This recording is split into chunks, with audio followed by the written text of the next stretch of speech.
What just out of curiosity, what if you let's just say that like like all ACLs became ironclad from here on out, and so you had to just jump into something else. Obviously, you still have these dynamical systems that you're trying to model. And if you what would sort of be the most is it be most tangential? So the ones that are closest but not exactly the same in your field, where would those subjects be?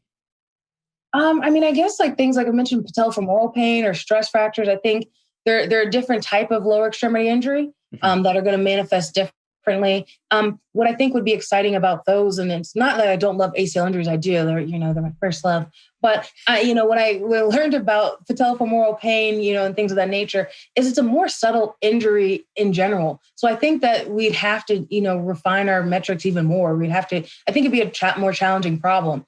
So I think that's where we'd like to go, because if someone's had surgery and on their knee, you would expect that their gait is going to be disrupted. But if patellofemoral pain, we've never had surgery, you're just exhibiting knee pain, can we actually detect pain from gait? I think that would be amazing. And then, going still with sports, stress fractures, they're a huge problem. So can we start to detect, again, subtleties in your movement that would be bigger predictors of this stuff? So I think that's where we would go, would start to say, okay, we've tackled ACL injury. Give us a couple more years, right? We'll finish ACL injury, but we would like to get them to more lower extremity problems that have more subtleties and changes in the movement. Yeah. And just as a last question, because when you say one thing, it pops up the next idea. Back to the cases of, for example, people with cognitive decline. So, or neurological problems, because obviously those are two different things. But I'll talk about cognitive decline now. So because I'll do that.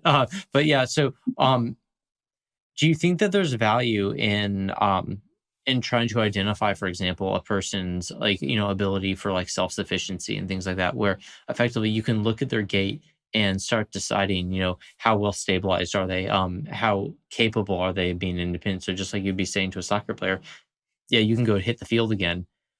You might also be equally as valuable, if I'd probably say more so, to be able to tell a 70-year-old or an 80-year-old, you are still free to live independently and things like that. Is that an area that could be explored further? Yeah, and that's work that people are doing. Like you said, yeah, we want to figure out what is your independence and is your gait stable? Because we know fall risks are a big predictor of kind of cognitive decline and more injury. So yeah, people are working in that arena, and you're right. I think it's equally and more so important than an ACL injury to get an athlete back to playing soccer, as you really want to improve someone's quality of life and make sure that they're going to maintain that. So 100%, there's a lot of fields that a lot of people that are doing this work. So we're kind of the newbies in this arena. But yeah, the idea of like, can we quantify the stability of your gait is going to be huge and has a big effect, like you said, on this aging population.